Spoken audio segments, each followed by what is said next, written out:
Berikut kronologis kematian tragis Arya Darupangayunan, seorang diplomat muda Kementerian Luar Negeri RI, berdasarkan laporan resmi dan pemberitaan terkini, kronologi kejadian Senin malam, 7 Juli tahun 2025 Arya masih sempat berkomunikasi dengan istrinya yang berada di Yogyakarta sekitar pukul 21 WIB. Selasa pagi, 8 Juli tahun 2025 istrinya tidak bisa menghubungi ayah sejak subuh.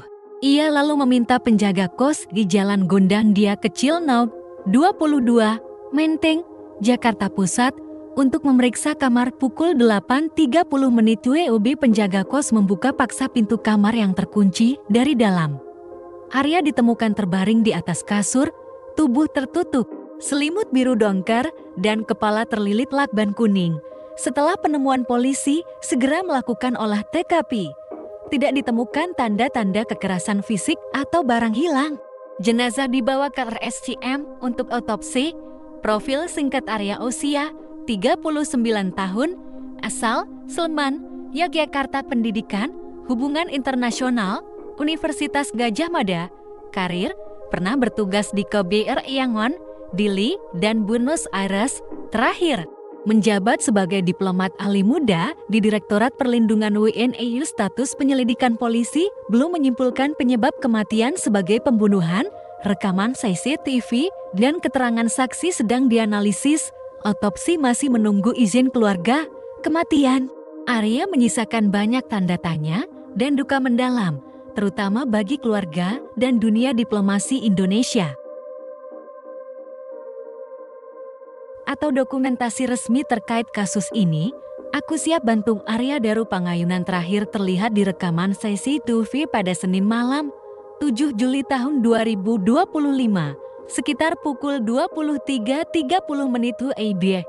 Ia sempat keluar dari kamarnya untuk membuang bungkus makanan setelah sebelumnya mengambil pesanan dari ojek online dan menyapa penjaga kos sekitar pukul 22.15 WIB. Setelah itu, tidak ada lagi aktivitas yang terekam hingga jasadnya ditemukan keesokan paginya, Selasa 8 Juli tahun 2025, pukul 8.30 WIB. Kamar tempat ia ditemukan dalam kondisi terkunci dari dalam. Arya Darupangayunan ditemukan di kamar kosnya yang berlokasi di Jalan Gondangdia Kecil No. 22, Menteng, Jakarta Pusat, pada Selasa pagi, 8 Juli tahun 2025 sekitar pukul 8.30 WIB. Posisi saat ditemukan terbaring di atas kasur dalam posisi telentang, tubuh tertutup selimut biru dongker, kepala terlilit lakban kuning secara rapat, kaki sedikit menepuk. Menurut saksi keluarga, kamar tempat ia ditemukan dalam kondisi terkunci dari dalam tanpa tanda-tanda kerusakan atau barang hilang. Penemuan ini memicu penyelidikan intensif oleh pihak kepolisian yang masih menunggu hasil otopsi untuk menentukan penyebab pasti kematian. Ya, menurut keterangan saksi dan rekaman CCTV, Arya Darupangayunan sempat memesan makanan melalui layanan ojek online GoFood pada Senin malam, 7 Juli tahun 2025. Ia terlihat mengambil pesanan dari pengemudi sekitar pukul 22.15 WIB, lalu menyapa penjaga kos sebelum kembali ke kamarnya.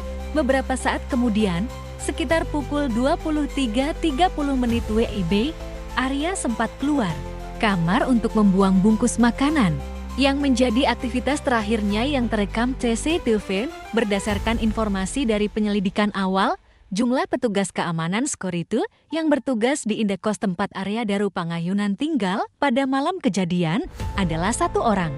Ia merupakan penjaga kos yang juga bertugas sebagai petugas keamanan malam dan menjadi saksi kunci dalam kronologi penemuan jasad Arya.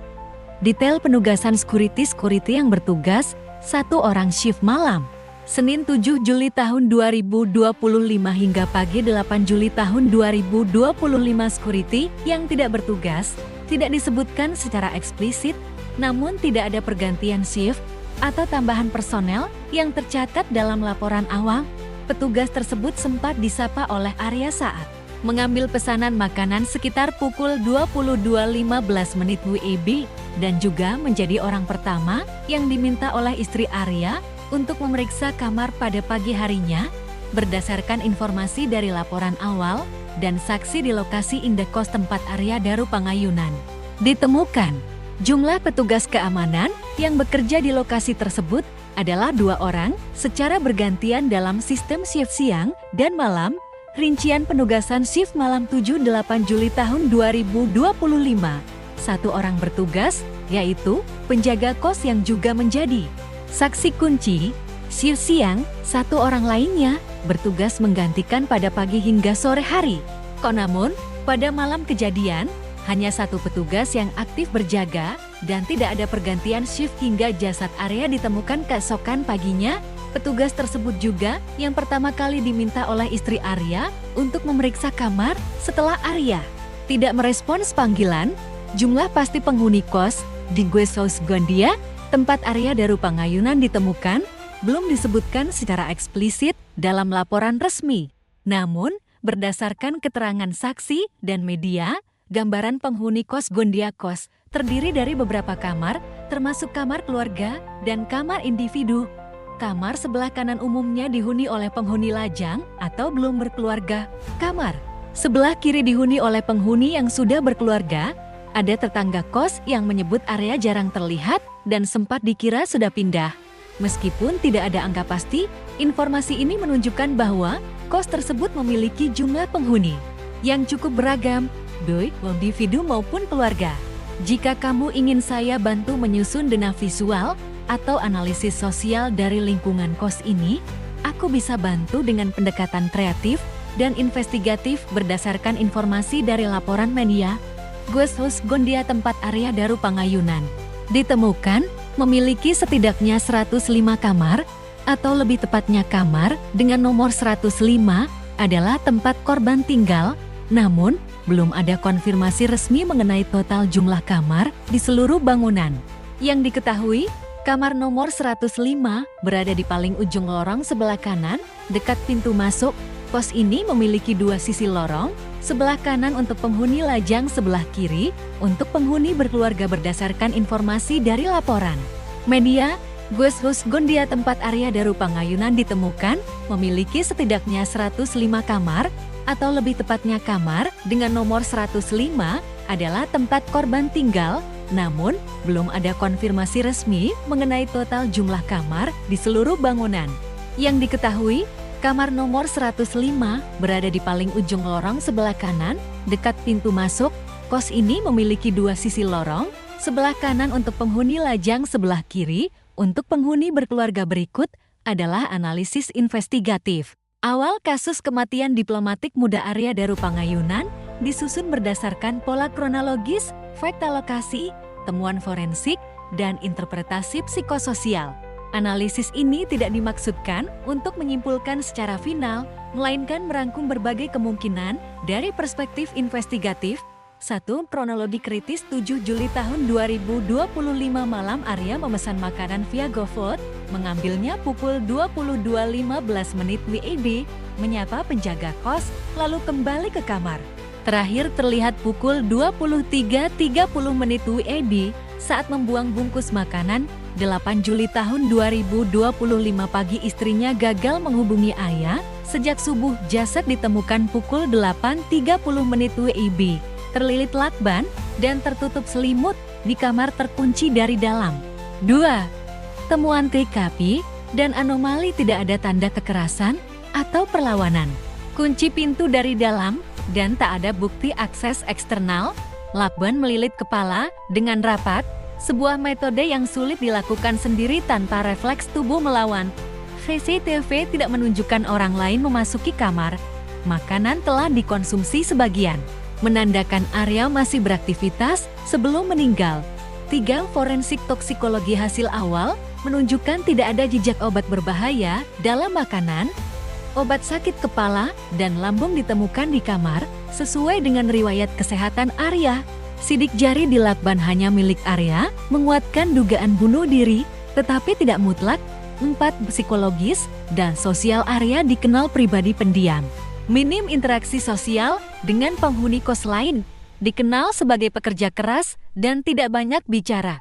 Bahkan oleh tetangga kamar, diduga memiliki tekanan internal, meski belum terkonfirmasi gangguan psikologis. 5. Sistem keamanan dan kesaksian. Quest memiliki sistem sidik jari dan CCTV 2 titik. Hanya satu security malam berjaga yang menjadi saksi kunci. Tidak ada akses tamu atau gangguan tercatat pada malam kejadian. Tidak ditemukan barang hilang atau rusak di kamar. 6. Interpretasi investigatif awal. Pintu kamar terkunci dari dalam, kemungkinan bunuh diri. Sidik jari di lakban milik korban, kemungkinan bunuh diri. CCTV tidak menunjukkan tamu, kemungkinan bunuh diri. Lakban melilit kepala dengan rapat, kemungkinan pembunuhan. Riwayat kesehatan dan obat ditemukan, kemungkinan bunuh diri. Kesimpulan, sementara kemungkinan terbesar mengarah pada bunuh diri dengan metode tidak umum, namun unsur anomali teknis pada lakban dan minimnya gejala psikologis sebelumnya membuka ruang untuk penyelidikan lebih lanjut.